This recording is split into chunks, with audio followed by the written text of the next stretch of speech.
três vozes.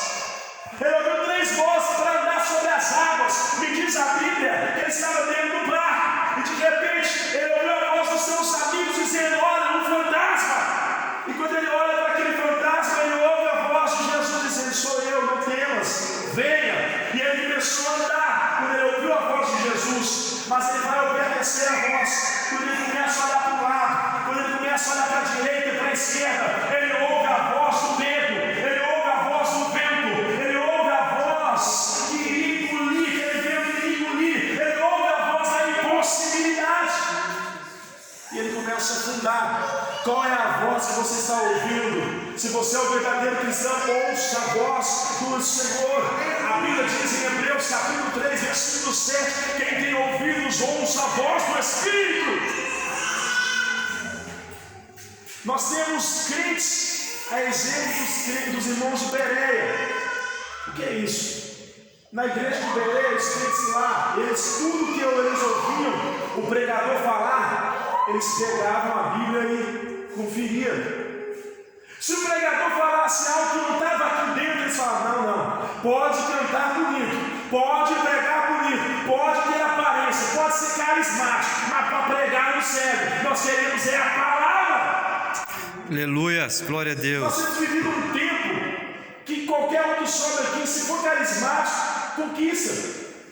Pode pregar o que for, se for carismático, conquista. Qualquer coisa que tenha entrado dentro dos nossos cultos, dentro do nosso coração, e a palavra genuína tem deixado de lado. Você vai pregar uma palavra bíblica, uma palavra dentro da palavra do Senhor, uma palavra cristocêntrica, e muitas pessoas dizem que foi muito pesado. As pessoas hoje, os crentes de hoje, têm que falar: não, isso é muito profundo, é muito complexo.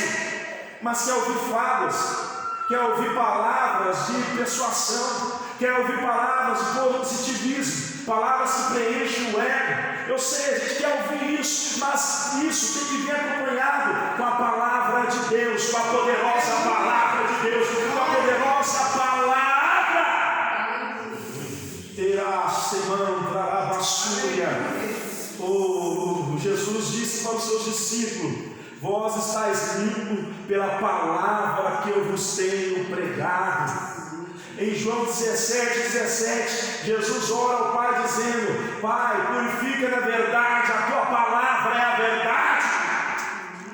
O apóstolo João, ele se isolado na ilha de Patmos, no capítulo 1 de Apocalipse, no versículo 3, ele estava lá, ele dizendo: eu estava aqui por causa do testemunho e por causa da palavra de Deus.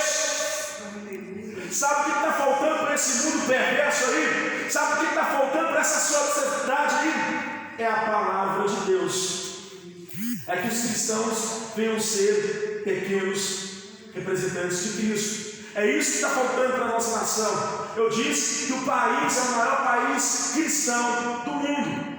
E em alguns carnavais você vê aí eles escarnecendo de Jesus, eles colocando o diabo, batendo em Jesus e tal. E Jesus não, em nome é uma figurada, porque Jesus, o diabo não tem poder para fazer isso. Cristão é aquele que pega a cruz e siga.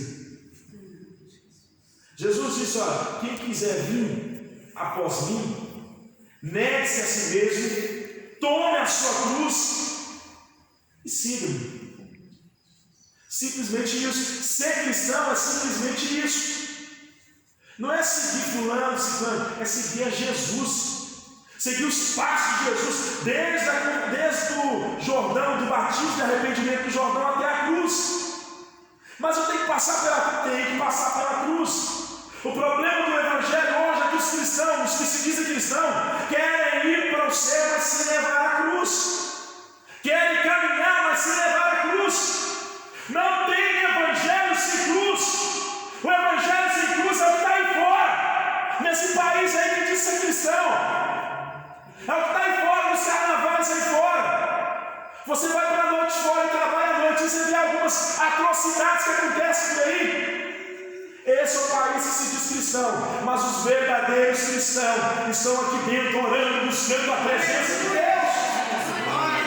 Está escrito, Salmo 33, versículo 18: bendita é a nação cujo Deus é o Senhor. Então ser cristão é carregar a cruz. A cruz, para alguns, é sacrifício, não é? É pesado, a cruz é pesada. Só que isso aí é modismo, é jargão. O que eu mais detesto dentro de uma igreja são os jargões, são os modismos. Se você pregar uma coisa verdadeira, não fica pregado no coração dos irmãos. Mas se ficar com um jargão, que a cruz está pesada, mas precisa, a cruz não é pesada não, irmão. Se ela for pesada, temos que tirar Mateus 11:28 da Bíblia, quando Jesus diz: vinde a mim todos os cansados e oprimidos, que eu vos aliviarei. Aprendei de mim, que sou manso de espírito e humilde de coração, porque o meu jugo é suave e o meu fardo é leve. A cruz não é pesada para nós. Pesado é ter que passar a noite inteira no bar se prostituindo e ser carregado durante a madrugada. Isso que é pesado. Pesado é sofrer e ir para o inferno ainda.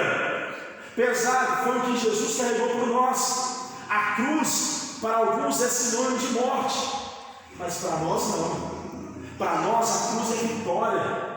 Há quem diga que o inferno fez festa ao ver Jesus crucificado. Mas não, meus amados, pelo contrário, desde quando Jesus chegou na terra, o diabo tentou tirar Jesus do caminho da cruz, porque na cruz houve perdão, na cruz houve restauração, na cruz houve vitória, na cruz nos deu a vida eterna, a cruz nos libertou e nos deu poder contra o diabo. Você está aqui nessa noite, foi porque Jesus carregou a nossa cruz, porque Jesus subiu no madeiro e morreu por nós. A cruz que nós temos que carregar hoje é a confissão que sem Ele nada podemos fazer. Eu não vejo sacrifício nenhum em andar com Cristo. Eu vejo sofrer lá fora é bem pior, porque aqui dentro você tem proteção, aqui dentro você tem consolo. Porque lá fora você sofre, aqui você sofre, lá fora você sofre. E quando você sofre lá fora, não tem ninguém. O único alívio para a sua alma é simplesmente a droga, os vícios, a prostituição.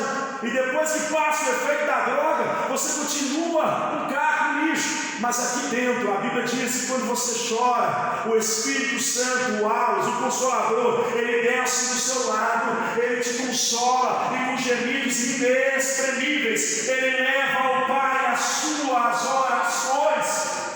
Aleluia. Saber que Deus está do nosso lado é saber que temos sinal de vitória, sinal de vitória. Eu deixo essa palavra para os irmãos, essa meditação, essa